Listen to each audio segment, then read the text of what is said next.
सत्य की जय हो। मी प्राध्यापक प्रतिमा परदेशी आज विठ्ठलराव शिंदे कला महाविद्यालय टेंभुर्णी, तालुका माढा, जिल्हा सोलापूर यांच्या वतीनं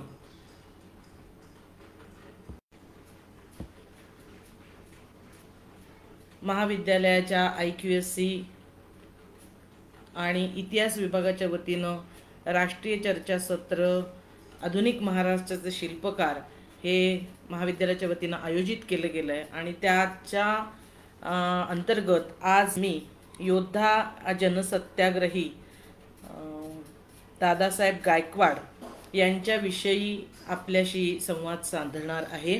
सुरुवातीलाच महाविद्यालयाचे प्राचार्य कदम सर, समन्वयक राजेंद्र गायकवाड सर, सहसमन्वयक दिगंबर वाघमारे सर, IQSC समन्वयक प्राध्यापक डॉक्टर नेताजी गोपटे सर यांचं मनपूर्वक आभार व्यक्त करते की आपल्या सर्वांशी संवाद साधण्याची संधी या निमित्तानं त्यांनी उपलब्ध करून दिली।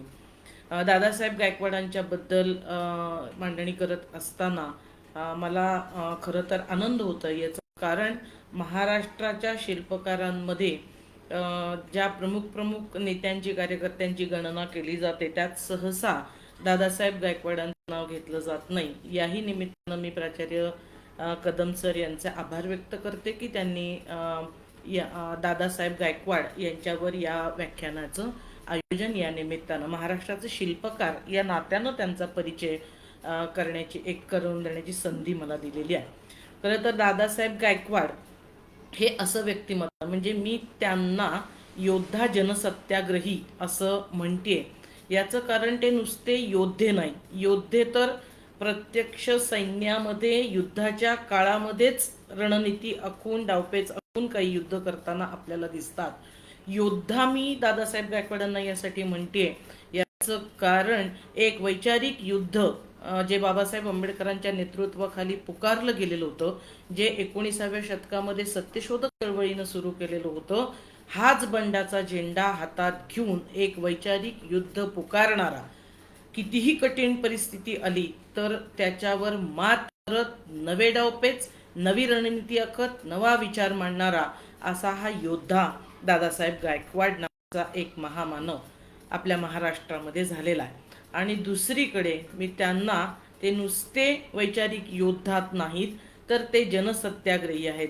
या वैचारिक युद्धामध्ये ते आणि आपण उच्चभ्रू जाती वर्ग विरुद्ध कष्टकरी जाती वर्ग असं जे विभाजन झालेलं आहे, त्यामध्ये सर्व जनतेचं प्रबोधन करत त्या जनतेला सत्याग्रहामध्ये घेऊन येणारे, आपला विचार गावपाड्यामध्ये जाऊन मांडून जनतेचं प्रबोधन करणारे हे दादासाहेब गायकवाड आहेत आणि म्हणून ते योद्धा जनसत्याग्रही आहेत अशी मांडणी मी त्यांची एका ग्रंथाच्या द्वारे केलेली आहे।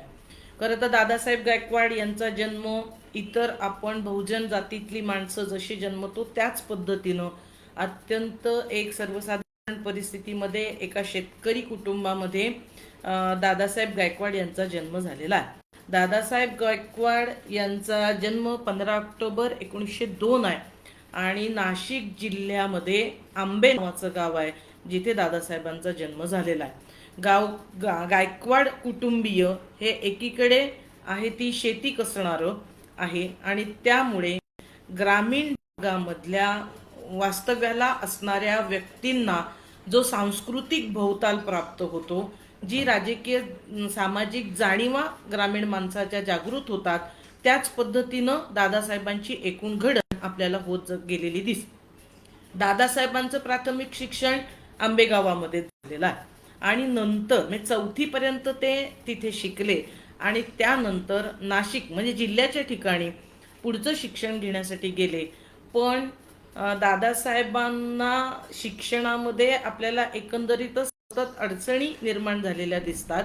एकतर परिस्थिती सामाजिक अर्थानं बिकट, ज्या जाती वर्गातून ते आले ती परिस्थिती एक मोठं आव्हान त्यांच्यासमोर होतीच, पण अशातच प्लेगची साथ पसरल्यामुळे त्यांना नाशिकला ते ॲडमिशन घ्यायला गेलं गायकवाड कुटुंब, पण त्यांना माघारी परतावं लागलेलं आहे।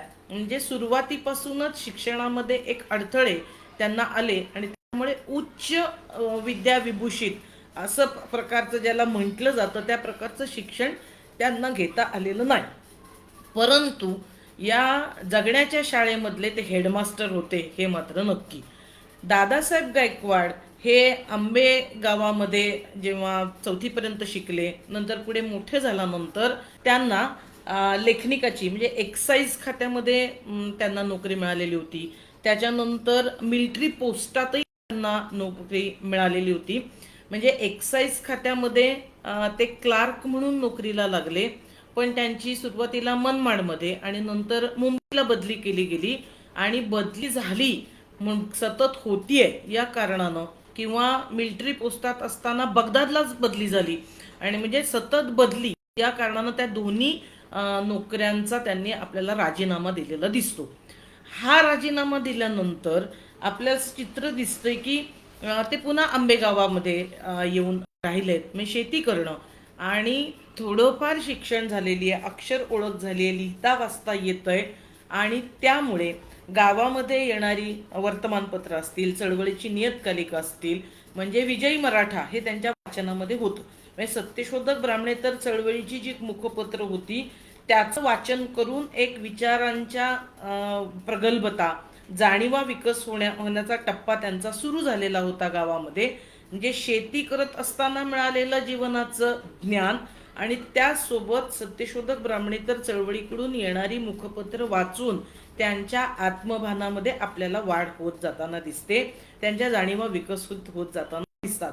तसंच गावामध्ये ग्रामीण भागामध्ये आपल्याला जसं भजनी मंडळांचं एक कल्चर दिसतं, तसंच सत्यशोधक ब्राह्मणेतर चळवळीच्या पार्श्वभूमीवर सत्यशोधक जलसे हे मोठ्या प्रमाणावर ग्रामीण भागात होत होते. आणि आपल्या गावात पंचक्रोशीमध्ये झालेल्या सत्यशोधक जलशांना दादासाहेब गायकवाड हजे लावत होते. आणि हे जे सत्यशोधक जलसे आहेत त्याच्यामधून पुरोहित वर्ग वर्चस्वाला आव्हान देणारी, स्त्रीदास्याच्या विरोधात प्रबोधन करणारी, शेटजी भटजी या संस्थांकडून आपलं कसं शोषण होत आहे याचं प्रबोधन या संपूर्ण जलस्यांमध्ये होत होतं. म्हणजे दादासाहेब जेव्हा गावामध्ये पुन्हा राहायला लागले नोकरी सोडून, त्यानंतर सुद्धा त्यांचा वैचारिक जो पिंड आहे तो तयार होत गेला, तो विकसित व्हायला सुरुवात झालेली आपल्याला दिसते. पण खरा त्यांच्या आयुष्याला जे वळण, वैचारिक वळण त्यांना मिळालेलं दिसतं, तेव्हा त्यांचं एक मौलिक मार्गदर्शन त्यांना बाबासाहेब आंबेडकरांच्या रूपानं मिळालेलं आहे. झालं असं की या 2 नोकऱ्या सुटल्यानंतर ते मुख्यतः शेतीच करत होत. पण 1924 मध्ये ते नाशिकमध्ये छत्रपती शाहू बोर्डिंग आहे, त्या बोर्डिंगमध्ये त्यांना नेमकी सुप्रिटेंडची नोकरी लागली. आणि ही सुप्रिटेंडची नोकरी तिथे नाशिकमध्ये मिळणं हा त्यांच्या आयुष्याला एक महत्त्वपूर्ण कलाटणी देणारा प्रसंग होता. याचं कारण याच शाहू बोर्डिंगमध्ये डॉक्टर बाबासाहेब आंबेडकर जेव्हा नाशिक कोर्टामधल्या केसेस खटले चालवायला येत होते, तेव्हा त्यांचा मुक्काम छत्रपती शाहू बोर्डिंगमध्ये होत होता. म्हणजे शाहू बोर्डिंगचं सुप्रिटेंड झाल्यानंतर दादासाहेब गायकवाडांना एकतर पुढे शिक्षण घेणारे, उच्च शिक्षणात येणारे, माध्यमिक शिक्षणात येणाऱ्या मागासवर्गीय विद्यार्थ्यांचे, बहुजन विद्यार्थ्यांचे, कष्टकरी विद्यार्थ्यांचे नेमके प्रश्न काय आहेत याची अधिकाधिक माहिती त्यांना मिळत गेली. आणि त्याचसोबत एक आधारवड, एक मार्गदर्शक म्हणून बाबासाहेब आंबेडकरांची त्यांची भेट आपल्याला झालेली दिसते. मग बाबासाहेब आंबेडकरांच्या सोबत झालेल्या चर्चा, त्यांच्याकडून मिळालेलं मार्गदर्शन, याच्यातून दादासाहेब गायकवाड यांचा काय एक वैचारिक वादळ अधिक त्याला दिशा प्राप्त झालेली आपल्याला दिसते. म्हणजे आधीच सत्यशोधक जलसे, अभंग, नियतकालिक यांच्या वाचनातून घडत घडत जाणाऱ्या माणसाला एक लख प्रकाश ज्ञानाचा बाबासाहेब आंबेडकरांच्या निमित्तानं भेटला आणि त्यांच्या आयुष्याला एक मोठी कलाटणी आपल्याला मिळालेली दिसते. आता बाबासाहेब आंबेडकर हे चांदवडला एका खून प्रकरणाचा केस त्यांच्याकडे होती आणि म्हणून ते नाशिकला येऊन राहत होते.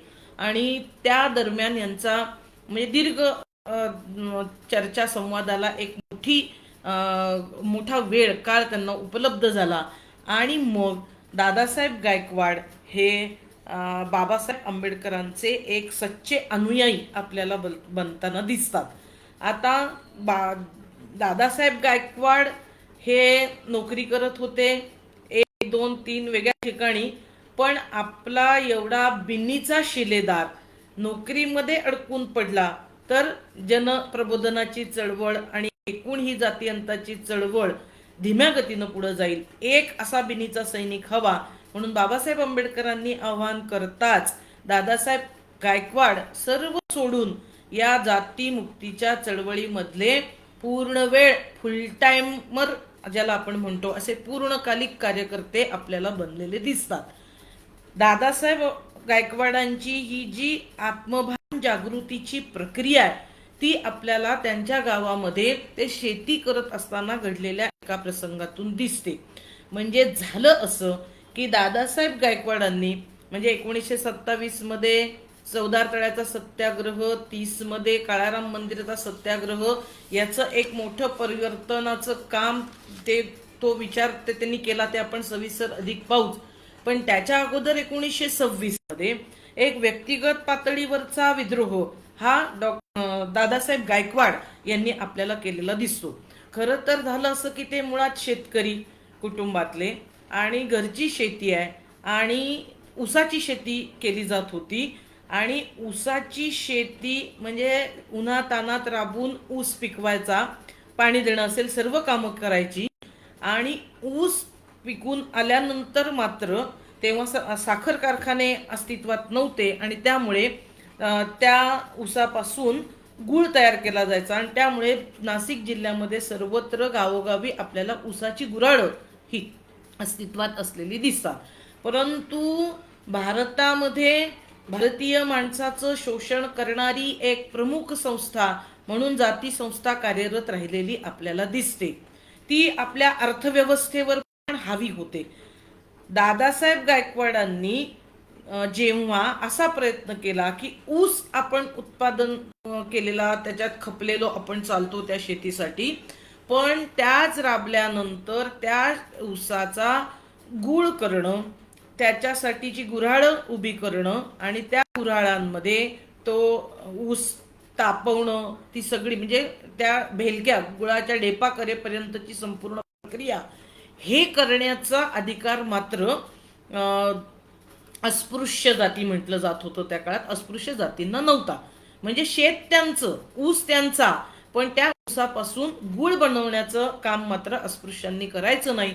कारण अस्पृश्यांचा स्पर्श झालेला गूळ हा कोण खरेदी करणार. म्हणजे भारतामध्ये जाती व्यवस्था अशी आहे जी म्हणजे जात्याधिष्ठित उत्पादन व्यवस्था आपल्याकडे अस्तित्वात आहे. भारतातील अर्थव्यवस्थेचं आपल्याला वैशिष्ट्यच त्यामुळे काय दिसतं तर उत्पादनाचं साधन हे उत्पादनाचं स्वातंत्र्य, व्यवसाय स्वातंत्र्य, उत्पादन साधनांची मालकी ही कनिष्ठ जातीयांना जाती व्यवस्थेच्या या जाती प्रधान जात्याधिष्ठित जी उत्पादन व्यवस्था आहे त्याच्यामध्ये नाकारली गेलेली आपल्याला दिसते. आणि म्हणून दादासाहेब शेतकरी आहेत पण त्यांची या देशामध्ये एवढीच ओळख नाही, तर ते कनिष्ठ जातीय शेतकरी आहेत आणि म्हणून त्यांनी काय पिकवायचं काय नाही, प्रक्रिया उद्योगांमध्ये त्यांनी यायचं की नाही हे जातीच्या रचनेमध्ये तुम्ही कुठे आहात याच्यावरून निर्धारित होत होतं. आणि कनिष्ठ जातीय श्रेणीमध्ये जन्म घेतल्यामुळे गायकवाड कुटुंबीय जरी शेतकरी असलं तरी त्यांना ऊस पिकवायचा अधिकार होता, पण ऊसापासून गूळ निर्माण करण्याचा अधिकार मात्र नव्हता. पण दादासाहेब आंबेडकर यांच्यामध्ये स्वाभिमान जागृती जे जलस्यांमध्ये ऐकलंय की आमच्याच वाट्याला हे का, आम्हाला अधिकार का नाही, आम्हाला तो असला पाहिजे, हे वैचारिक द्वंद्व हे ते शिकलेले आहे. आणि त्याच्यातून त्यांनी मग असं म्हटलेलं होतं की आपण घाम गाळून तयार केलेला ऊसाच्या रसाला मात्र शिवलो की विटाळ होतो, हे मला मान्य नाही. ही भूमिका घेऊन मग दादासाहेब म्हणतात की यंदा गुऱ्हाळ सुद्धा आपणच लावायचं, म्हणजे अस्पृश्य जातीतल्या सर्व कामगारांनी लावायचं. याचं कारण गुऱ्हाळामध्ये जी जी कामं करावी लागत होती त्याच्यात स्पृश्य कामगार होते आणि त्या स्पृश्य कामगारांना अस्पृश्य शेतकरी कुटुंबाला वेतन द्यावं लागत होतं, ते त्यांना परवडणारं नव्हतं. श्रमशक्ती आहे पण ती श्रमशक्ती वापरता येत नाही आणि म्हणून दादासाहेब गायकवाडांनी आपणच गुऱ्हाळ लावायचं हे ठरवलं. गुऱ्हाळ लावलं गेलं आणि शेकडो भेल्या गुळाच्या तयार केल्या गेल्या आणि तो सगळा गुळ नाशिकच्या बाजारपेठेमध्ये विकायला आणला. पण 15 दिवस झाले तरी गुळ विकलाच गेला नाही. म्हणजे गुळाचा दर्जा चांगला, गुळ वेळेत बाजारामध्ये आलेला आहे, पण तरीही तो गुळ जो शेकडोंच्या ढेपा येऊन पडलेल्या होत्या नाशिकच्या बाजारात, पण त्या विकल्या गेल्या नाही. आणि याचं महत्वाचं कारण गुळ अस्पृश्य कामगारांनी बनवलेला होता, अस्पृश्य मजुरांनी बनवलेला होता. म्हणजे इथे उत्पादनातल्या वस्तू या केवळ उत्पादित वस्तू राहत नाही, त्याच्यामध्ये फक्त उपभोग मूल्य आहे म्हणून त्याचा उपभोग उपभोक्ता वर्ग घेईल असं या देशामध्ये आपल्याला होताना दिसत नाही. उपभोक्ता कोणत्या जाती वर्गाचा आहे? उपयुक्त वस्तू तयार करणारे, उत्पादन करणाऱ्या जाती कोण आहेत? या सर्व गोष्टी भारताच्या या अर्थव्यवस्थेत, त्याला जाती व्यवस्थेचं प्राधान्य लाभलेलं आहे, या सगळ्या मॅटर करतात, यांना प्राधान्य असतं, या महत्वाच्या ठरतात. हेच दादासाहेबांच्या या गोष्टीतून आपल्याला दिसून येतं. पण दादासाहेब हार खातील ते दादासाहेब गायकवाड कसे? दादासाहेब गायकवाड म्हटले की ठीक आहे, नाशिकमध्ये गुळ खपला नाही, त्यांना आपली जात कळाली, आपण हा सगळा गुळ उचलूयात आणि घोटीच्या बाजारामध्ये तो घेऊन जाऊयात. घोटी म्हणजे नाशिककडून मुंबईला जाताना इगतपुरीच्या अगोदरचं एक बाजारपेठेचं गाव आणि ज्या बाजारपेठेमधला आजही तांदूळ आणि मुरमुरा हा खूप मोठ्या प्रमाणावर तिथून बाहेर विकला जातो. अशा घोटीच्या बाजारामध्ये म्हणजे बाजारपेठेचं केंद्र आहे, तिथे हा गुळ न्यावा असा विचार त्यांनी केला. परंतु तिथे दादासाहेबांनी तयार केलेला गुळ पोहोचण्याच्या अगोदर गुळाला जात चिकटली. म्हणजे गुळाला मुंगळे चिकटतात हे आपण ऐकलं होतं, पण या उदाहरणामध्ये अक्षरशः वेदनादायक गोष्ट म्हणजे त्या गुळाला जात चिकटली. अस्पृश्य लोकांनी हा गुळ तयार केलाय. याचा म्हणजे कास्ट कम्युनिकेशन काय प्रकारचं असतं. गुळ बाजारात जाण्याच्या अगोदर ही बातमी तिथे धडकली आणि तिथे सुद्धा गुळ खपला नाही. आणि मग शेवटी दादासाहेब गायकवाडांनी सर्व अस्पृश्यांना तो गुळ फुकट वाटला. ही गोष्ट काय लक्षात येते? एकीकडे दादासाहेबांचा विद्रोह आहे की या बाजारपेठेमध्ये वस्तू निर्माण करण्याचा, त्या विकण्याचा आम्हालाही अधिकार असला पाहिजे, आम्हालाही 4 पैसे कमवण्याचा अधिकार असला पाहिजे, आम्ही ते करू शकतो, हे विद्रोहातून त्यांनी दाखवलं. पण दुसरीकडे या उत्पादित केलेल्या गुळाला जात चिकटल्यामुळे ते प्रोडक्शन हे पडून राहिलं, ते डंप करण्यात आलं जाती व्यवस्थेद्वारे. ही जातीयवादी मानसिकता भारतीय बाजारपेठेमध्ये, अर्थव्यवस्थेमध्ये आपल्याला आजही कार्यरत राहिलेली दिसते. मग दादासाहेबांनी हा व्यक्तिगत संघर्ष केला, हा विद्रोह व्यक्तिगत स्वरूपाचा होता. आपल्या एका गुऱ्हाळापासून त्यांनी हे आंदोलन सुरू केलं. परंतु हाच विद्रोह आता बाबासाहेब आंबेडकर यांच्या नेतृत्वाखाली अधिक बहरत गेला, अधिक फुलत गेला, त्याला धुमारे फुटले. ते मुख्य आपल्याला दिसतं. त्यातली 2 मी मगाशी म्हटली ती आंदोलन होतं. एक महाडच्या 14 तारखेचा सत्याग्रह होता आणि दुसरा नाशिकच्या काळाराम मंदिराचा सत्याग्रह, जो अनेक वर्ष खरं तर लढला गेला.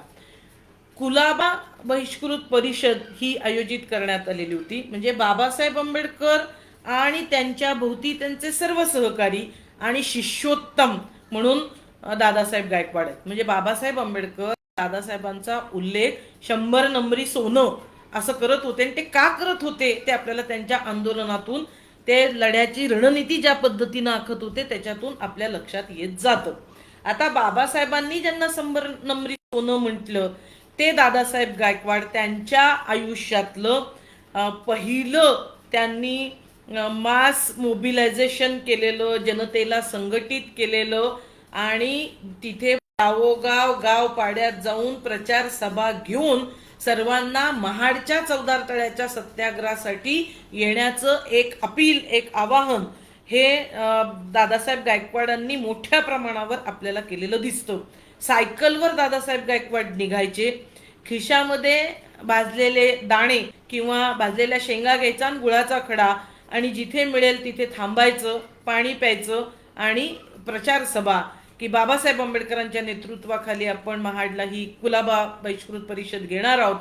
ही परिषद घेण्याचं कारण बाबासाहेब आंबेडकरांनी नियतकालिकांमधून सांगितलेलं होतं, जे बाबासाहेब आंबेडकरांनी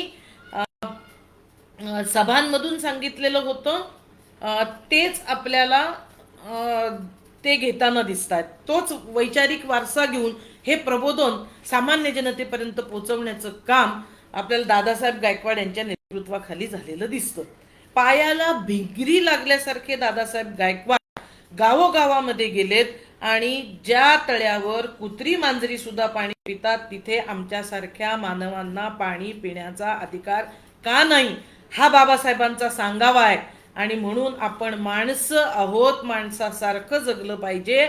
आत्मसन्मानाच्या जागृतीचा संपूर्ण विचारांचा जागर हा दादासाहेब गायकवाडांनी चौदार तळ्याच्या या सत्याग्रहाच्या निमित्तानं आपल्याला मांडलेला दिसतो. आणि दादासाहेबांच्या या प्रबोधनाच्या चळवळीला यश आलेलं आहे. हजारोंच्या संख्येनं लोक लेकरं बाळ घेऊन पायी खूप दिवस अगोदर चाललेत महाडला, कारण चौदार तळ तिथं सत्याग्रह करायचा आहे आणि बाबासाहेबांना बघायचंय.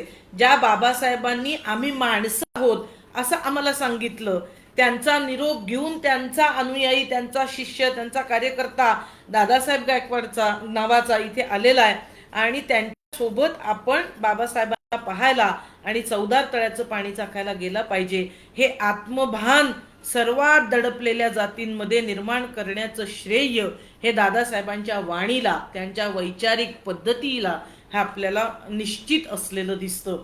शेकडोंचा जमाव हा महाडच्या चौदार तळ्याच्या ठिकाणी जमला. बाबासाहेब आंबेडकरांची आंदोलनाची विशिष्ट पद्धत होती. अंदाज घेऊन आपले लढणारे सैनिक किती ताकदीचे आहेत, किती संख्येनं आहेत, त्यांची परिस्थिती काय आहे, हे सगळं रणनीतीमध्ये बाबासाहेब आंबेडकर लक्षात घेत होते. परंतु या चौदार तळ्याच्या सत्याग्रहाच्या निमित्तानं गावागावांमध्ये लोकांशी संपर्क आलेला, सर्वाधिक संपर्क असताना माणूस म्हणजे दादासाहेब गायकवाड होते. महाडच्या चौदार तळ्याची कृती कार्यक्रम पत्रिका बहिष्कृत भारतमध्ये छापली गेलेली आपल्याला दिसते की 19 तारखेला काय होईल, 20 मार्चला काय होईल 1927 मध्ये. त्यानंतर सत्याग्रह पुन्हा झालाय 25 डिसेंबरला, तेव्हाच्या 3 दिवसाच्या कार्यक्रम पत्रिका दिल्या गेलेल्या आपल्याला दिसतात. आता 19ला रात्री सर्व मंडळी जमली. आता अस्पृश्य, बहुजन, शूद्र जातीतली माणसं, ज्यांना या ब्राह्मणी धर्मानं माणूस म्हणूनही जन्माचा अधिकार नाकारलेला होता, अशी माणसं आत्मभान जागृत होऊन संघटित होतात आणि ती महाडमध्ये पाण्याचा हक्क बजावण्यासाठी येतात. याचा धक्का जातीयवादी मनोवृत्तीला, सनातनींना निश्चितपणे बसलेला आपल्याला दिसतो. आणि म्हणून हे आंदोलन याच्यामध्ये विघ्न आणण्याचं, हे आंदोलन कसं फसेल याच्यासाठीचे प्रयत्न तिथल्या सनातन्यांनी आपल्याला केलेले दिसतात. आणि तोच कित्ता आपल्याला बरोबर महाड काळाराम मंदिर प्रवेशाच्या सत्याग्रहाच्या निमित्तानं सुद्धा झालेला दिसतो. बाबासाहेब आंबेडकरांच्या नेतृत्वाखाली सर्व नेते जमलेत आणि मग सरकारी बाजू असं सांगते की ठराव जरी असला तरी वातावरण टांबले, तुम्ही आंदोलन करू नका. आणि प्रशासनाकडून एक प्रकारचा दबाव, आणि मग नेतृत्व करणारी जी सगळी मंडळी आणि मार्गदर्शक बाबासाहेब आंबेडकर यांच्यामध्ये एक आपण सत्याग्रह करू नये, आपण माघार घ्यावी, कारण या पद्धतीचं गाव पेटेल, या पद्धतीचं एक जाती युद्ध पेटेल, या पद्धतीचं एक वातावरण निर्माण झालंय, आपण विचार करावा असं बाबासाहेबांनी मांडलं. आणि ते स्वतः म्हटले की मला असं वाटतंय की ह्या सत्याग्रह आपण मागे घेतला पाहिजे आणि तरीही यावर कोणाला आपलं मत मांडायचं असेल तर मांडा. आणि ही संधी दादासाहेब गायकवाडांनी घेतली आणि मी बोलू का, मला बोलायचंय असं ते म्हटले. आणि त्या सभेमध्ये जी अंतर्गतरित्या होत होती त्या सभेमध्ये दादासाहेब असं म्हटले की मला अजिबात असं वाटत नाहीये की हे सत्याग्रह आपण मागे घेतला पाहिजे. हा सत्याग्रह आपण केला पाहिजे, कारण गाव पाड्यातून लोक खूप अपेक्षा ठेवून आलेत, ते पहिल्यांदा घराबाहेर पडलेत आणि जर सत्याग्रह न करता ते परत गेले तर त्यांचं आत्मबळ हे कमी पडेल, ते पुढच्या लढ्यांमध्ये सहभागी होणार नाही आणि जात जमातवाद हा श्रेष्ठ ठरेल म्हणून सत्याग्रह झाला पाहिजे, कुठल्या ना कुठल्या स्वरूपात सत्याग्रह झाला पाहिजे यावर आणि त्यांच्या या मताला उपस्थितांनी प्रचंड टाळ्यांनी प्रतिसाद दिला. बाबासाहेब आंबेडकरांनी या निमित्तानं जे विचारमंथन घडून आणलं की आपले अनुयायी, आपले सर्व सहकारी लडाख कुठल्या टोकापर्यंत घेऊन जाऊ इच्छितात, ही मानसिकता बाबासाहेब आंबेडकर याच्यातून पाहत होते. पण स्वतः मात्र ते असं म्हटले की ठीक आहे, आपण याच्यावर मतदान घेऊया, सत्याग्रह होऊ नये असं माझं मत आहे. बाबासाहेबांसोबत 8 का 9 जण उभे राहिले, पण बाकी सर्व लोक हे दादासाहेब गायकवाड यांच्या भूमिकेवर, म्हणजे सत्याग्रह झाला पाहिजे या भूमिकेवर त्यांच्यासोबत होते. बाबासाहेबांना मुक्तिदाता म्हणून बघायला आलेले लोक भूमिका म्हणून दादासाहेब गायकवाडांचा सत्याग्रह झाला पाहिजे या बाजूने होते. आणि बाबासाहेब आंबेडकर हे इतके महान गुरु, मार्गदर्शक की लोकशाहीवर त्यांचा पूर्ण विश्वास आहे. आपल्या जनतेला आणि आपल्या सहकार्यांना जर सत्याग्रह करण्याच्या मताचे ते आहेत, तर जरी मला मनातून हे निर्णय मान्य नसला तरी मी माझा निर्णय त्यांच्यावर थोपवणार नाही. आपल्या अनुयायांच्या मतानी बाबासाहेब आंबेडकरांच्या नेतृत्वाखालीच आपल्याला तो सत्याग्रह झालेला दिसतो. तर हे गुरु शिष्यामधलं नातं या पद्धतीचं आहे. वादे वादे जायते, वादविवाद झाले पाहिजे, संवाद झाले पाहिजेत. लोकशाहीचा खरा अर्थ तोच आहे. मम म्हणणं ही ब्राह्मणी संस्कृती आहे. हाताला हात लावून मम म्हणणं, काय म्हणतायत माहिती नाही, हे चालत नाही. संघटन हे लोकशाहीवर उभं असलं पाहिजे. त्याच्यामध्ये नेता नेणारा असतो, पण नेत्याची हुकुमशाही असता कामा नये. संघटनांतर्गत निर्णय लोकशाही पद्धतीनं घेतलं पाहिजे. याचा वस्तुपाठ दोघांनी, बाबासाहेबांनी आणि दादासाहेबांनी आपल्या समोर या संपूर्ण घटनेच्या निमित्तानं ठेवलाय. असा हा योद्धा जनसत्याग्रही आहे. आता दादासाहेबांनी हे जे संपूर्ण आंदोलन मोबिलाइज केलं, ह्या मोबिलायझेशन मधून त्यांना एक हे 14 तळं मुक्त झालं पाहिजे आणि इतरांसारखा, इतर वर्णातल्या लोकांसारखा आम्हाला पाणी पिण्याचा अधिकार आहे. पाणी ही काही खासगी संपत्तीची बाब, मुठभर लोकांचं वर्चस्व ठेवण्याची बाब नाही. या सर्व गोष्टी याच्यातून पुढे येत होत्या. सत्याग्रह करावा कसा याचा एक आदर्श नमुना आपल्याला या निमित्तानं घातला गेला. असा हा जनसत्याग्रही आहे. जनतेची नाळ ओळखणारा, जनतेची नाडी ओळखणारा, जनतेची नस माहिती असणारा, जनतेला आपल्या विचारांनी आंदोलनात संघर्षासाठी कटिबद्ध व्हायला प्रोत्साहित करणारा असा हा योद्धा जनसत्याग्रही म्हणजे दादासाहेब गायकवाड आहेत. दादासाहेब गायकवाडांचं आणखीन महत्वाचं कार्य म्हणजे 1927चा हा एक टप्पा जिथे 14 तळ्याचा सत्याग्रह झाला आणि दुसरा म्हणजे पहिला व्यक्तिगत गुळाचा सत्याग्रह त्यांनी केलेला आहे. नंतर सामूहिक जाती अंताच्या चळवळीच्या नेतृत्वात एक प्रबोधक म्हणून, एक बुद्धिजीवी, ऑर्गॅनिक बुद्धिजीवी, जैविक बुद्धिजीवी कार्यकर्ता म्हणून दादासाहेब गायकवाड यांनी 14 तळ्याचा सत्याग्रह आपल्याला यशस्वी केलेला दिसतो. आणि त्यानंतरचा तिसरा टप्पा म्हणजे 1930 मधला काळाराम मंदिर प्रवेशासाठी केलेला सत्याग्रह. बाबासाहेब आंबेडकरांची भूमिका होती की मंदिरात जाऊन आमचे काही प्रश्न सुटणार नाहीत किंवा किंबहुना कोणाचे सुटत नसतात, परंतु मुद्दा हा इतर सर्वांना मंदिरात जाण्याचा अधिकार आहे, मग आम्हाला का नाही. म्हणजे पहिले हे सगळे लढे आहेत. आम्हाला हिंदू मानतात ना, मग चला हिंदू मानत असाल तर तुम्ही ज्या ज्या गोष्टींचा उपभोग घेता, ज्या ज्या गोष्टींचं स्वातंत्र्य इतर हिंदूंना आहे ते आम्हाला का नाही. म्हणजे बाबासाहेब आंबेडकर या आंदोलनांच्या निमित्तानं हा जो संपूर्ण ही व्यवस्था आहे, जाती व्यवस्था, हा ब्राह्मणी धर्म हा आपल्याला आपलं मानत नाहीये, ते आणि आपण वेगळे आहोत, हीच एक जाणीव जागृती या आंदोलनांमधून आपल्याला निर्माण करताना दिसतात. मंदिर प्रवेशाच्या सत्याग्रह महाराष्ट्रात जे झालेले आहेत, मला असं वाटतं की त्याची एक सर्वसाधारणतः 3 प्रारूप आपल्याला स्पष्टपणे दिसतात.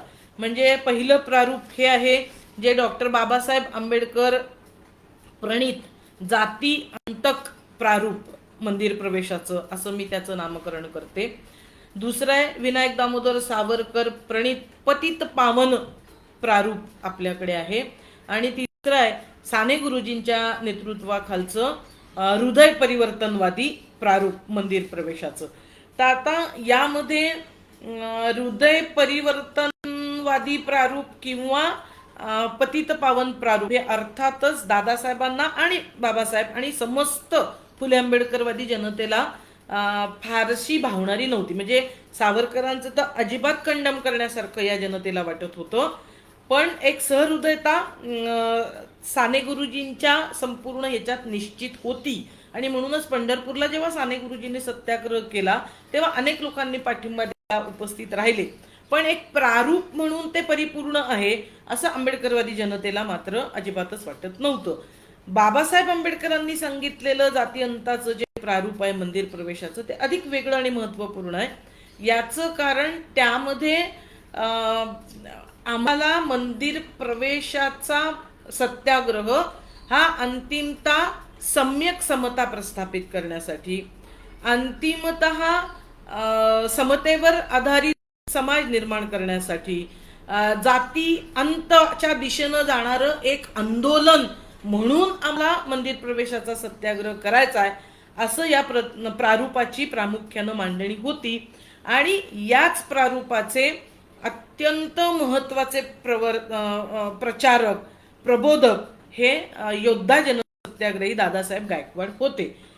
या सत्याग्रहाच्या वेळेस म्हणजे खुद्द नाशिक त्यांच्या जिल्ह्यामध्ये हे आंदोलन होत होतं. आणि याही आंदोलनाच्या वेळेस बाबासाहेब तर खूप काळ म्हणजे एक वैचारिक भूमिका, एक भूमिकेची तात्विक चौकट ही बाबासाहेब आंबेडकरांनी दिली, त्याच्याबद्दल लिहिलं, त्याच्याबद्दल विचार दिला आणि तो विचार घेऊन जनतेपर्यंत सर्वाधिक पोहोचण्याचा प्रयत्न केलेला योद्धा जनसत्याग्रही दादासाहेब गायकवाड आहे. कारण या काळामध्ये म्हणजे 30 ते जवळजवळ 36-37 हे आंदोलन आपल्याला चाललेलं दिसतं आणि टप्प्याटप्प्यांमध्ये. आणि याच्यातला बराच काळ बाबासाहेब आंबेडकर विदेशात सुद्धा होते किंवा त्यांच्या कार्यबाहुल्यामुळे त्यांना दरवेळेस प्रत्येक सत्याग्रहामध्ये येता आलेलं नव्हतं. पण नेत्याची भूमिका दरवेळेस आंदोलनात उपस्थित राहणं ही नसते, तर असं दिशा दिग्दर्शन करणं जे चळवळीला आंदोलनांना गती देणार असतं ते बाबासाहेबांनी महत्तम कार्य केलेलं होतं. आणि आत्मसात करणारी व्यक्ती कोण होती?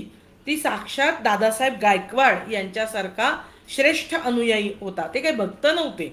भक्त नामस्मरण जप करतात आणि भावनिक असतात, पण दादासाहेब तसे नव्हते. दादासाहेब सच्चे अनुयायी आहेत आणि त्यांनी बाबासाहेब आंबेडकरांचा हा मंदिर प्रवेशाचा विचार आत्मसात केला आणि त्याच्या संदर्भातलं जाती अंतक प्रबोधन जनतेमध्ये केलं.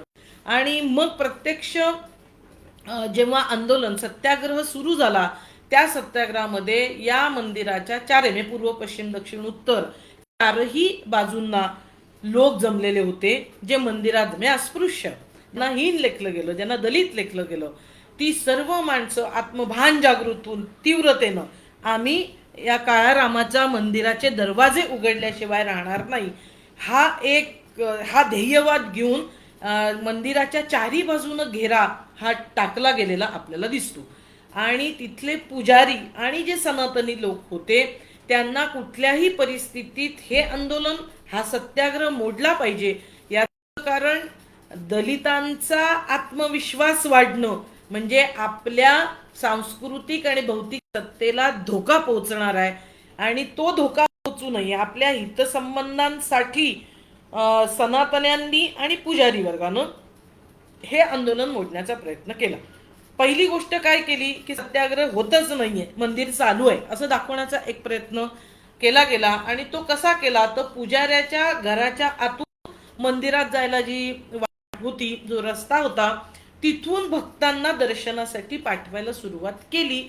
आणि तुमचं आंदोलन फसलंय बहा, भक्त इकडून जायला लागलेले आहे. आणि असं सांगत असतानाच तुम्ही इथं सत्याग्रह कसा काय करताय? हे मंदिर तर खाजगी मालकीचं आहे.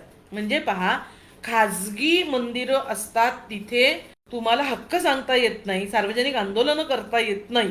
याचा आधार घेऊन ब्रिटिशांनी तयार केलेल्या कायद्यांचा ते भिक्षुक वर्ग, तो पुरोहित वर्ग त्यात असा अपप्रचार करत होता की मंदिर खासगी आहे आणि तुम्ही काय इथे प्रवेश कसा काय करणार आहोत। मग आंदोलकही तयारीचे, मंदिर खासगी तर पुरावे द्या, आणि सनातन्यांना मंदिर खासगी असल्याचे कोणतेही पुरावे देता आले नाहीत, कारण मंदिर सार्वजनिक होतं। आंदोलन असं घडी दर घडी आपल्याला झिगझॅग मोशन मध्ये क्रिया प्रतिक्रिया आणि एक ध्येयानं प्रेरित झालेले इतके कुटुंबच्या कुटुंब काळारामाच्या मंदिरात प्रवेश करण्यासाठी, सत्याग्रह करण्यासाठी जमलेत आणि त्या सगळ्याच्या धरपकड झाली।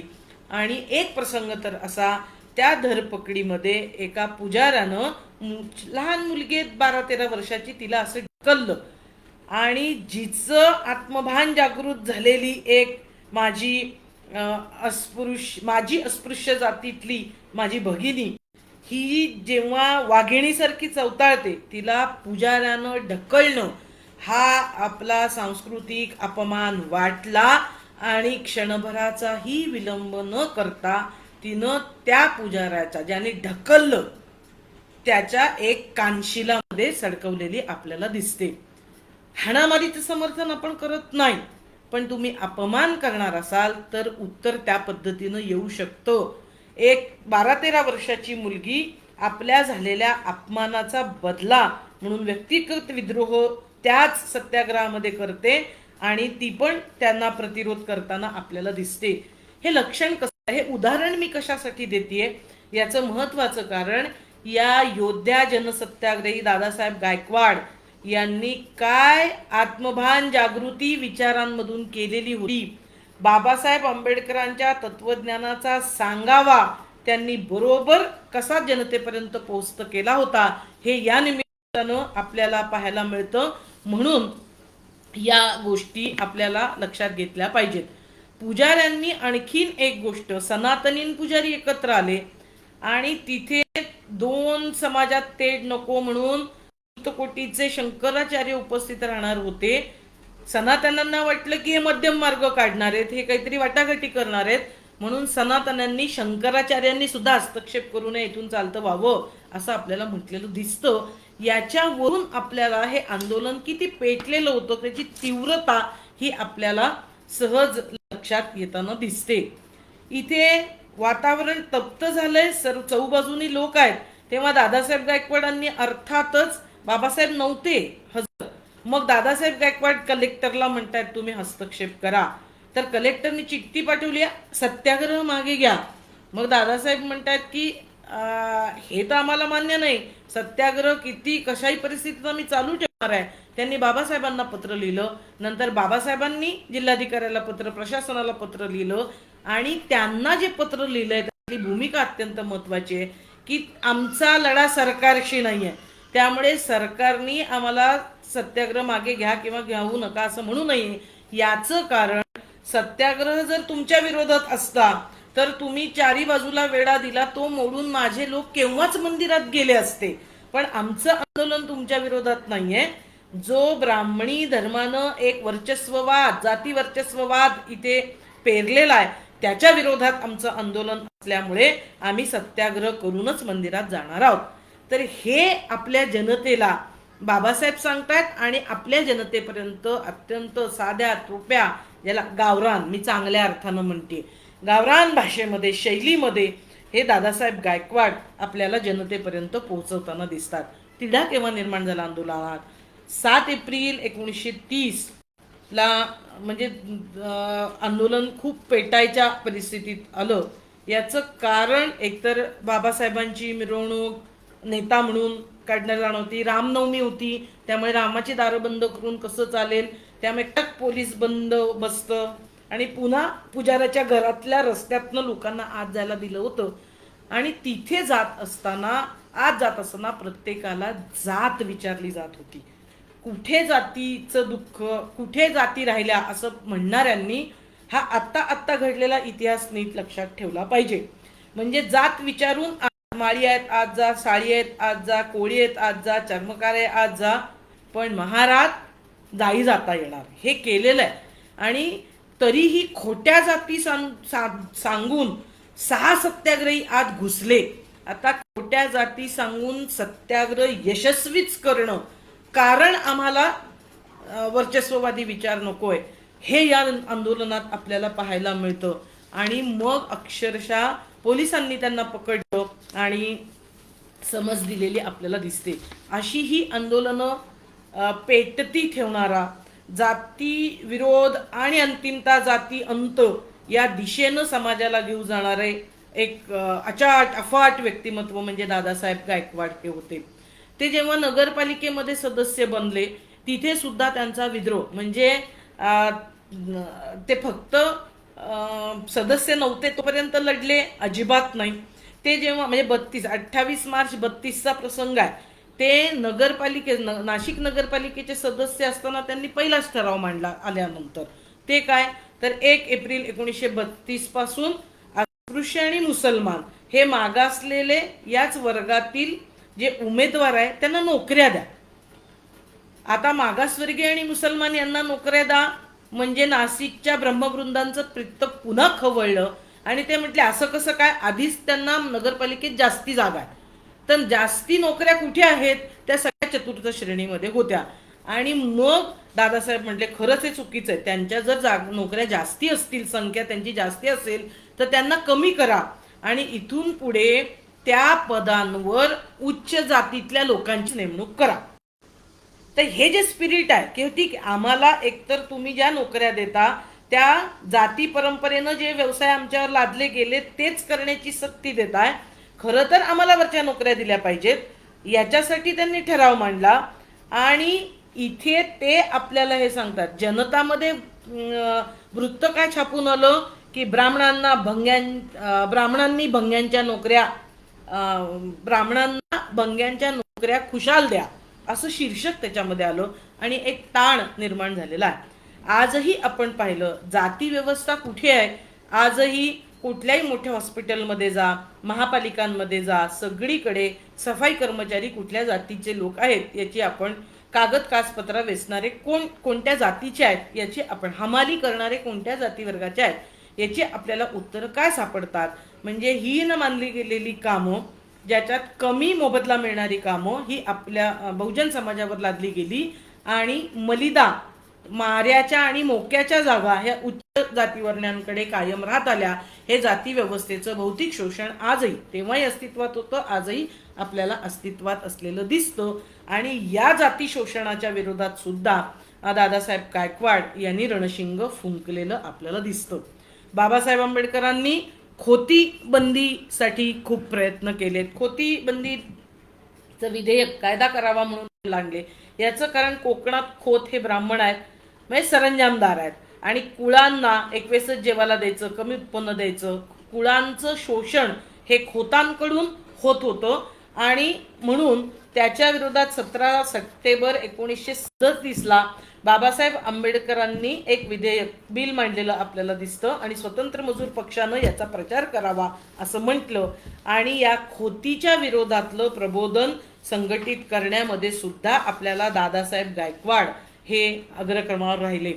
हा खोती बंदीचा विचार, त्याच्या मागचं संपूर्ण अर्थ राजकारण बाबासाहेबांनी जे सांगितलं होतं ते जनतेपर्यंत पोहोचवण्याचं काम करत असताना सोबतच त्याला जोडून असणारं आंदोलन जे दादासाहेबांच्याच नेतृत्वाखाली आपल्याला केलं गेलेलं दिसतं आणि ते म्हणजे भूमिहीनांचा सत्याग्रह. म्हणजे देशात कसेल त्याला जमीन मिळाली पाहिजे याबद्दल बोललं जात होतं. आणि तेव्हा एक ऐतिहासिक प्रश्न दादासाहेब गायकवाडांनी विचारलेला होता की मग नसेल त्याचं काय, म्हणजे कसेल त्याला जमीन दिलीच पाहिजे परंतु नसणाऱ्यांनाही जमिनी दिल्या पाहिजेत, हा आग्रह दादासाहेब गायकवाडांनी आपल्याला धरलेला दिसतो. म्हणजे जुडीवाडीच्या विरोधात जो बाबासाहेबांनी विचार मांडलेला होता, पेशवाई आणि मुस्लिम राजवटींमध्ये सरकारी वतनी जमिनी ज्या होत्या त्या वतनदारांना शेतसारा माफ होता आणि तो नंतर वाढवला गेला आणि त्याचा बोजा महार वतनदारांवर पडला. आणि का वाढवला जुडीचा भार, तर काय सांगितलं गेलं तर रामोश यांना पगार द्यायला पाहिजे. तेव्हा बाबासाहेब म्हणले की रामोश यांना पगार वाढ, नुसती पगारच नका देऊ, ती पगार वाढ झाली पाहिजे त्यांना, पण महारांचं आर्थिक नुकसान करून रामोश यांना म्हणजे महार विरुद्ध रामोशी असा झगडा उभा करण्याचा जो प्रयत्न आहे त्याचा पोलखोल बाबासाहेबांनी केलेला होता. असाच पद्धतीचा विचार दादासाहेब आपल्याला भूमिनांच्या सत्याग्रहामध्ये करताना दिसतात. इथे वतन सोडा पण ह्याच्या जमिनी जाऊ देऊ नका, हे जे मार्गदर्शन बाबासाहेब आंबेडकरांनी केलेलं होतं, दादासाहेब गायकवाड असं सांगतायत की आम्हाला ज्यांच्याकडे जमिनी आहेत त्यांना म्हणजे कस्ता आहेत, त्यांच्या नाव नाही आहेत, कुळांच्या किंवा इतरांच्या नावावर आहेत, पण ज्या जमिनी त्यांच्या ताब्यात आहेत, म्हणजे भिल्ल असतील, आदिवासी असतील, त्यांना त्या जमिनी मिळाल्याच पाहिजेत, त्या त्यांच्या नावेच करा. परंतु नसेल म्हणजे दलित भूमीहीन असे होते ज्यांच्या नावावर जमिनी, ज्यांच्याकडे जमिनी नव्हत्या बहुसंख्येने, खूप थोड्या माणसांकडे, पण मोठा वर्ग दलितांचा हा जमिनीच्या हक्कापासून वंचित होता. आणि म्हणून दादासाहेब हा प्रश्न म्हणजे दादासाहेबांची एक पद्धत होती की त्यांना म्हणजे बाबासाहेब आंबेडकर आणि महात्मा गांधी यांचं वैचारिक वाद होते. म्हणजे बाबासाहेबांना गांधींनी उच्चारत असलेला हरिजन शब्द हा मान्य नव्हता. हाच लढा आपल्याला दादासाहेब गायकवाडही पुढे ते म्हटलेत की आम्ही हरीचे जन, मग तुम्ही काय सैतानाची अवलाद आहात का. तर एक सांस्कृतिक युद्ध सुद्धा दादासाहेबांनी सातत्याने आपल्याला केलेलं दिसतं. आता इथे नसलेल्या लोकांनाही जमीन मिळाल्या पाहिजेत. मग या जमिनी कोणत्या आहेत तर पडीक जमिनी, ज्या फॉरेस्ट खात्यानं जंगल म्हणून आणि भविष्यात केव्हा तरी त्या जागेवर वनीकरण केलं जाईल, झाडं लावली जातील म्हणून ताब्यात ठेवल्या आहेत, त्या जमिनी आम्हाला द्या, असं दादासाहेब गायकवाड असं म्हणत होते. आणि तेव्हा अर्थातच सत्ताधारी पक्ष हा काँग्रेस होता आणि त्यामुळे काँग्रेस आणि त्यांचे हे मतभेद झाल्याशिवाय राहिले नाहीत. काँग्रेसच्या सरकारनं तेव्हा असं म्हटलं की छे, दादासाहेब गायकवाड या चळवळीच्या निमित्तानं जे म्हटलं जातंय अशा जमिनीच उपलब्ध नाहीयेत, म्हणजे पडीक जमिनी फारशा नाहीतच, हे कसं काय मागतायत आणि सर्वांना जमिनी देऊ शकत नाही असं म्हटलं जात होतं. दादासाहेब सुद्धा कच्च्या गुरुचे चेले नव्हते. त्यांनी म्हणजे शेतकरी कामगार शेड्यूल कास्ट फेडरेशन शेकाफेच्या वतीनं मुळात ठराव काय मांडलेला होता की भूमिहीनांचे प्रश्न हाती घेतले पाहिजे. आणि भूमिहीनांचे प्रश्न म्हणजे भूमिहीनांना सरकारी पडीत जमीन द्या आणि त्या जमिनीवर ताबा घेत त्या कसल्या गेल्यात, त्या 2000 भूमिहीनांना त्या ताब्यात घेत. म्हणजे आंदोलनाचा परिणाम काय, सत्याग्रहाचा परिणाम काय की लोकांनी प्रत्येक जमिनी ताब्यात घेऊन त्या कसल्या आणि 2000 नाशिक जिल्ह्यातल्या या भूमिहीनांना तेव्हा तुरुंगवास सुद्धा आपल्याला भोगायला लागलेला दिसतो. आता दादासाहेब गायकवाड असं म्हणतात की आम्ही जमिनी का मागतो, भूमिहीनांना जमिनी का द्या, दयाभाव म्हणून द्या, अजिबात नाही, कोणाच्या दयेसाठी कोणाची तरी भीक म्हणून आम्हाला जमिनी नको आहेत. ते असं म्हणतात की आमचं दारिद्र्य आणि बेकारी हे जर दूर करायचे असतील तर भूमिहीनांना जमिनी मिळायला पाहिजेत. म्हणजे आम्ही जमिनी दारिद्र्य निर्मूलनाचा एक भाग म्हणून आम्ही जमिनी दारिद्र्य आणि बेकारी नष्ट करण्यासाठीचा एक ॲक्शन प्रोग्राम म्हणून सरकारला सुचवतो आणि सरकारने आम्हाला या जमिनी दिल्या पाहिजेत. आणि नाहीतर मग घटनेमध्ये म्हटलंय आम्हाला नोकऱ्या तरी द्या. म्हणजे एक तिढा सरकार पुढे पेच निर्माण केला, एक तर जमिनी द्या नाही तर सरकारी नोकऱ्या द्या, त्याच्याशिवाय आमचं दारिद्र्य दूर होणार नाही, आमची बेकारी दूर होणार नाही. म्हणजे दलित अस्मितेचे प्रश्न, हक्क अधिकाराचे प्रश्न, जाती शोषणाच्या विरोधात हे जसे बाबासाहेबांच्या नेतृत्वाखाली करत होते तसेच मागासवर्गीयांचे भौतिक लढे संघटित करण्याचं पहिलं काम, ऐतिहासिक काम, क्रांतिकारी काम या योद्धा जनसत्याग्रही असणाऱ्या दादासाहेब गायकवाड यांनी आपल्याला केलेलं दिसतं. ते मुळात असं म्हणतात की तुम्ही काय सांगताय जमिनी नाही, मुळात ही जंगल खात्याची जमीन नाही, जंगल खातं हे नंतर आलं. हे अगदी महात्मा फुल्यांच्या विचारांशी सुसंगत भूमिका त्यांनी मांडलेली दिसते. फुले असं म्हटले होते की हे जंगल खातं शेतकरी, भिल्ल, आदिवासी यांच्या मुळावर आले, ते नष्ट करा, ते जाळून टाका असं ते सांगत होते. आणि तीच भूमिका नंतर आपल्याला दादासाहेब गायकवाड सुद्धा त्याच पद्धतीची घेताना दिसत आहेत की मुळात जंगल खात्याची ही जमीन नाही, ती आम्ही राखली आहे, तिचं संरक्षण आम्ही केलंय, ती पेरली, सगळं आम्ही केलेलं आहे, आदिवासी आणि अस्पृश्यांच्या मालकीच्या या जमिनी आहेत असं दादासाहेब गायकवाड या सत्याग्रहाच्या निमित्तानं आपल्याला स्पष्टपणे सांगताना दिसतात. म्हणजे वन खातं हे अतिक्रमणदार आहेत, आम्ही वगैरे अतिक्रमणदार नाही. आणि आम्ही या जमिनी ताब्यात घेऊन करणार काय आहोत, तर हजारो टन धान्य आम्ही देशाच्यासाठी निर्माण करणार आहोत. आणि म्हणूनही या जमिनी मिळाल्या पाहिजेत. आणि सरकारकडे जमिनी नसतील तर ज्या सरंजामदार वर्गाकडे जास्ती जमिनी, एक्सेस जमिनी आहेत, त्या काढून घ्या आणि आम्हाला द्या. म्हणजे एका अर्थानं जमिनीच्या फेरवाटपाची मागणी दादासाहेब गायकवाड आपल्याला करताना दिसत आहेत.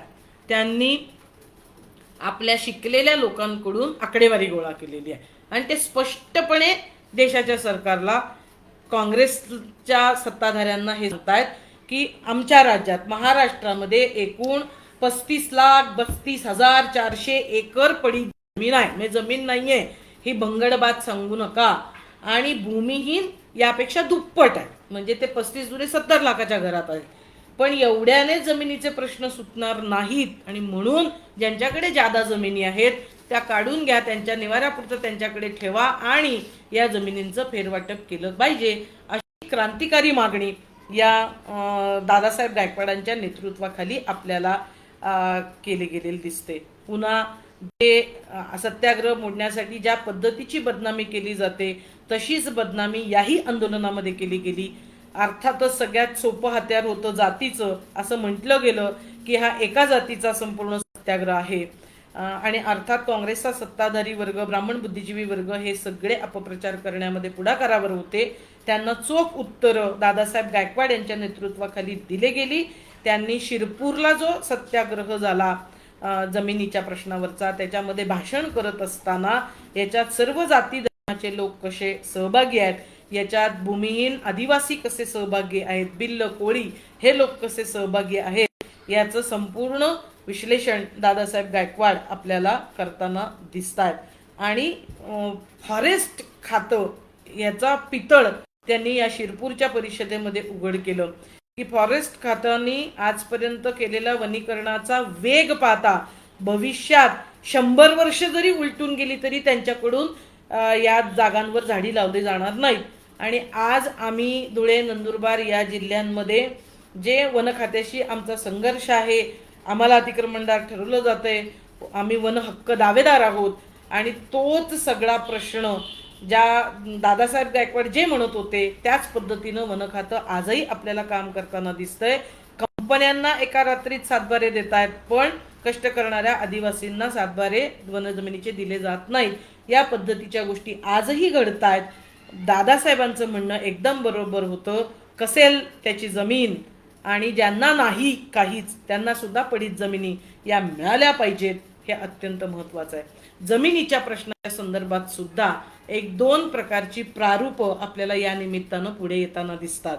एक आहे गांधी विनोबा यांच्या विचारांवर आधारित जमीन फेरवाटपाचं प्रारूप आहे. म्हणजे ज्यांनी भूदान चळवळीच्या निमित्त, म्हणजे जमीन दान करणं, ज्यांच्याकडे जास्ती आहेत, ज्यांना पटतंय त्यांनी आपला थोडा जमिनीचा हिस्सा बिचाऱ्या इतर नसणाऱ्या शेतकऱ्यांना द्यावा, या पद्धतीचा एक दयाभाव. हृदय परिवर्तन करायचं वरच्यांचं, तुम्ही प्लीज द्या, आणि त्यांच्या हृदय परिवर्तन त्यांनी विश्वस्त व्हावं समाजाचं, या पद्धतीच्या एक भूमिका मांडल्या गेल्या. आणि जमीन वाटपाचं, जमीन फेरवाटपाचं एक प्रारूप हे गांधीवादी मॉडेल, विनोबा भावेंचं मॉडेल आपल्याला या निमित्तानं असलेलं दिसतं. अर्थातच फुले आणि आंबेडकरवादी मॉडेल हे याच्यापेक्षा प्रारूप याच्यापेक्षा पूर्णतः वेगळं आहे. त्याच्यामध्ये जमीन ही आमचं काय, जमीन ही निसर्गाची संपत्ती आहे. त्याचा मालक एक सरकार, एक जात, एक खातं सरकारचं असू शकत नाही. जमीन हे उपजीविकेचं साधन आहे आणि नैसर्गिक संसाधनावर कुठलीही व्यक्ती, जात, सरकार आणि कंपन्या यांचं कुठल्याही प्रकारचं वर्चस्व असता कामा नये, या पद्धतीचा एक विचार त्याच्यातून आलेला आहे. जमीन दान नाही तर जमीन माग आंदोलन आहे. तर जमीन मागायची आहे कारण की जमीन आमची आहे, हे आत्मभान जागृत करून सत्याग्रहाचे प्रयोग फुले आंबेडकर जमिनीच्या जमीन वाटपाच्या भूमिकेत आपल्याला केलं गेलेलं दिसत आहे. या निमित्तानं म्हणजे हा सत्याग्रह चालू असताना मला अत्यंत आनंदाची क्रांतिकारी गोष्ट जी माझ्या अभ्यासामध्ये सापडली, जी माझ्या पुस्तकात योद्धा जनसत्याग्रही दादासाहेब गायकवाड असं पुस्तक जे मी लिहिलं त्याच्यात मी नोंदवलेलं आहे की हा सत्याग्रह जो होता शेड्यूल कास्ट फेडरेशनच्या नेतृत्वाखाली लढवला जात होता, त्याच्यामध्ये आपल्याला स्त्रियांचं म्हणजे ज्या दडपलेल्या जातीतल्या स्त्रिया या मोठ्या प्रमाणावर याच्यात सहभागी झालेल्या दिसतात. म्हणजे दलित या संपूर्ण राजकारणात समाजकारणात असणाऱ्या गीताबाई गायकवाड यांच्या म्हणजे दादासाहेबांच्या ज्या पत्नी पण आहेत त्या गीताबाई गायकवाड यांच्या नेतृत्वाखाली 11 डिसेंबरमध्ये दिल्लीमध्ये मोर्चा निघाला. त्याचं नेतृत्व गीताबाईंनी केलेलं होतं. मोर्चातील 100 महिलांनी स्वतःला अटक सुद्धा करून म्हणजे कुठल्या शासन प्रशासन पोलीस याची भीती बाळगलेली नाही. चंदीगडमध्ये ही 32 स्त्री पुरुषांना अटक झालेली होती. श्रीरामपूरला दादासाहेब रोहमांच्या नेतृत्वाखाली निघालेल्या मोर्चात 12 पुरुष आणि 23 स्त्रिया तुरुंगात गेलेल्या आहेत. माजलगावमध्ये कृष्णाताई टाकणकर यांच्या नेतृत्वाखाली स्त्रियांचा मोर्चा निघालेला होता.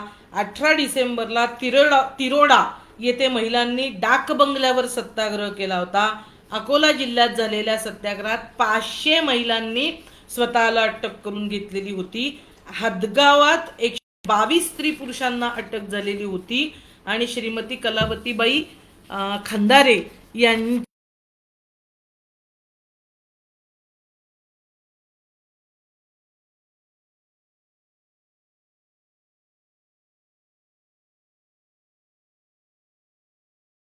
गायकवाड यांनी ज्या चळवळी संघटित केल्या त्यामध्ये स्त्रियांचा सहभाग हा पुढाकारावर होता.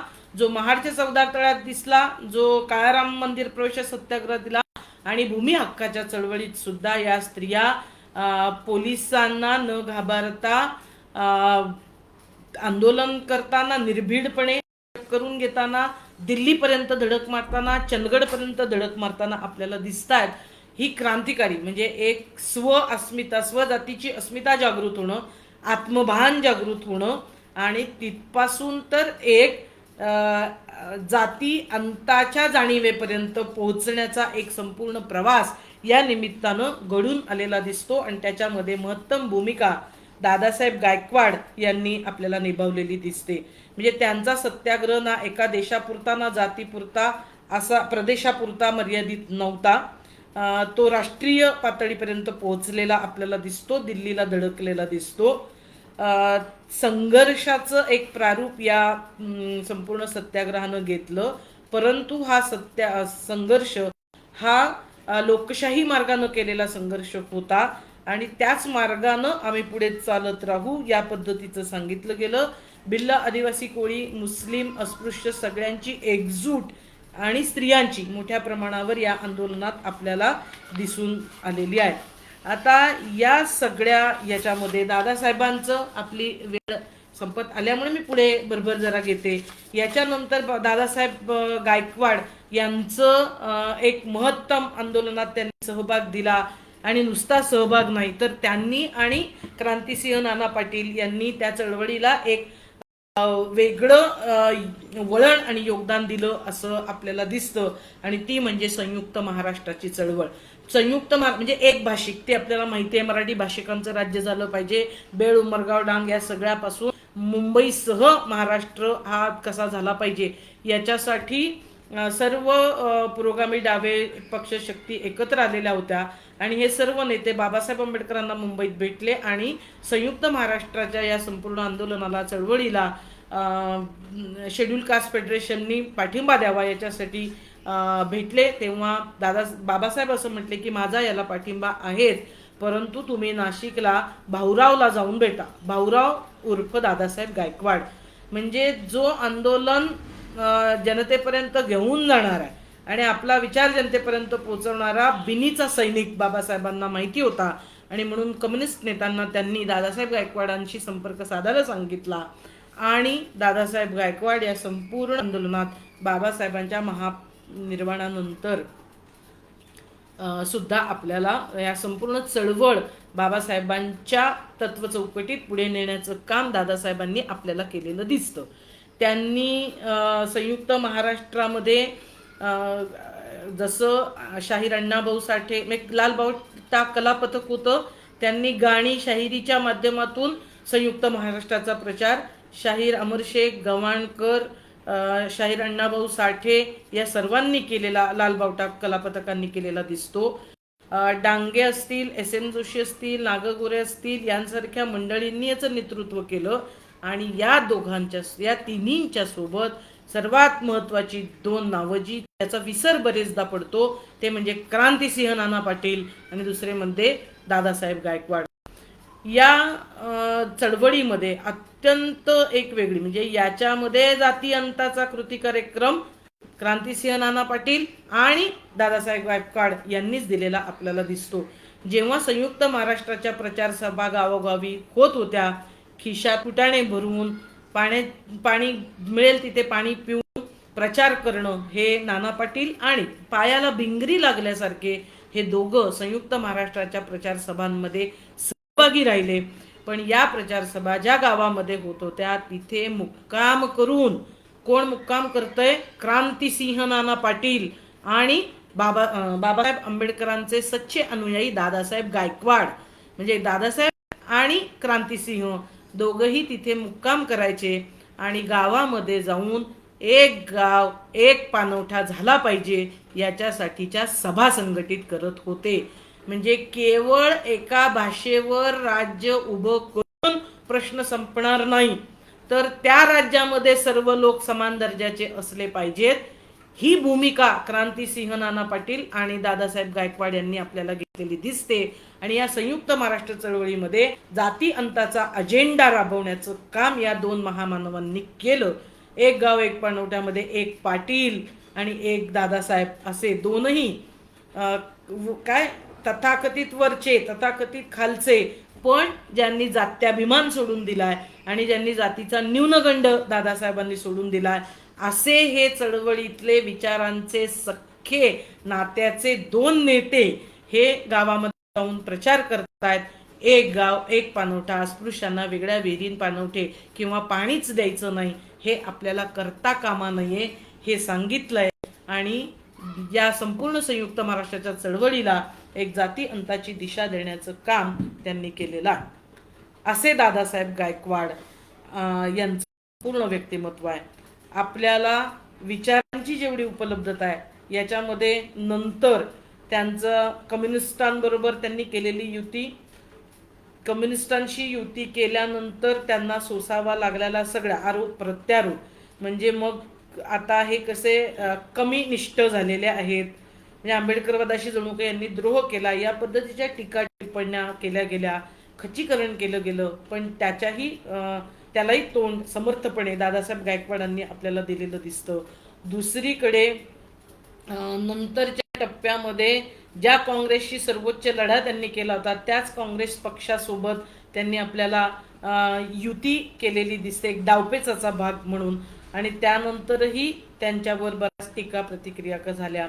दादासाहेब गायकवाड हे ग्रामीण भागातून आलेलं नेतृत्व होतं. धोतर, शर्ट, त्याच्यावर कोट आणि कडक टोकदार निळी टोपी असा साधा पेहराव आणि कमी शिक्षण झालेलं असल्यामुळे दलित चळवळीतूनच त्यांना जास्ती शिक्षणाची संधी मिळालेली होती. अशांनी मात्र दादासाहेबांना नादुरुस्त ठरवलं. त्यांना ग्रामीण म्हणून त्यांची टिंगलही केली गेली, पण तरीही दादासाहेबांचं नेतृत्व हे अबाधित राहिलं आणि ते भूमिनांच्या लढ्याचे नेते राहिले. संयुक्त महाराष्ट्राच्या चळवळीत जाती अंत पेरणारे विचारक प्रबोधक म्हणून त्यांचं स्थान अढळ अशाच स्वरूपाचं राहिलेलं आपल्याला दिसतं. बाबासाहेब आणि दादासाहेब यांच्याबद्दल जितकं बोलावं, म्हणजे जसं भिक्खू आनंद हा शिष्य होता गौतम बुद्धांचा महत्तम, तसं बाबासाहेबांचा महत्तम शिष्य म्हणजे आधुनिक भिक्खू आनंद म्हणजे दादासाहेब गायकवाड होते असं आपल्याला म्हणता येतं. दोघांमधलं संवादाचं नातं, अनेक पत्र बाबासाहेबांनी लिहिलेली आहेत. खाजगी कौटुंबिक निर्णयांमध्ये सुद्धा त्यांनी पत्र लिहून त्यांना सहभागी, एक जीवाभावाचा मित्र असे सुद्धा दादासाहेब गायकवाड हे होते. आणि बाबासाहेब असं म्हणाले, जसं 100 नंबरी सोनं आहे तसं म्हटले की माझ्या चरित्राची निम्मी पानं म्हणजे भाऊसाहेब बद्दल तुम्हाला लिहावं लागेल. दादासाहेब गायकवाडांची केलेली आंदोलनं हे माझ्या चरित्रामध्ये तुला समाविष्ट करावं लागेल. इतक्या दोघांचं अविभाज्य असं जीवन होतं आणि बाबासाहेबांना अनेक गोष्टींना जर मतभेद असतील तर स्पष्टपणे सांगण्याचं एक धाडस, पण तरीही बाबासाहेबांनी दिलेला आदेश मानणं हे सर्व दादासाहेबांच्या अंगी गुण होते, जे आजच्या नेत्यांमध्ये अन्वयांमध्ये आपल्याला दुर्मिळपणे सापडतात. ते सर्व गुण दादासाहेबांमध्ये, म्हणजे आजच्या राजकारण करत असताना आपण कसं वागलं पाहिजे कार्यकर्ता म्हणून, अनुयायी म्हणून, याचं एक मूर्तिमंत उदाहरण म्हणजे दादासाहेब गायकवाड होते.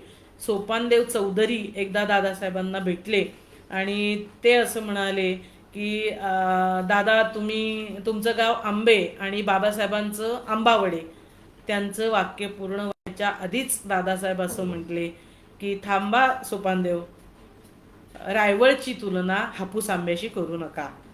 म्हणजे हे आत्मभान आहे, आपला नेता कसा आहे, काय आहे याचं पूर्ण जाणीव असणं, त्याच्याबद्दल नितांत आदर असणं हे दादासाहेबांच्या अंगी होतं. आणि म्हणून मला असं वाटतं की आधुनिक काळातले भिक्खू आनंद म्हणजे योद्धा जनसत्याग्रही दादासाहेब गायकवाड हे आहेत.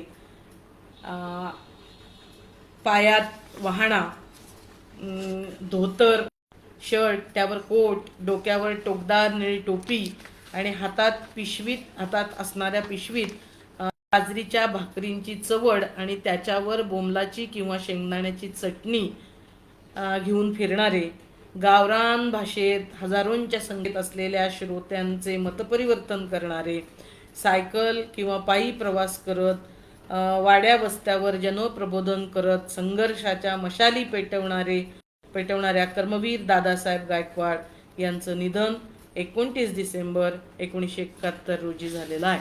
तर आता दादासाहेब गायकवाडांना आपल्या सर्वांच्या वतीनं मी क्रांतिकारी सलाम करते आणि माझी आजची मांडणी इथे थांबवते. पुन्हा एकदा टेंभुर्णीतल्या विठ्ठलराव शिंदे महाविद्यालयाचे प्राचार्य आणि संयोजक सर्व आमच्या प्राध्यापक सहकार्यांचं मनपूर्वक आभार व्यक्त करते आणि इथेच थांबते. सत्य की जय हो.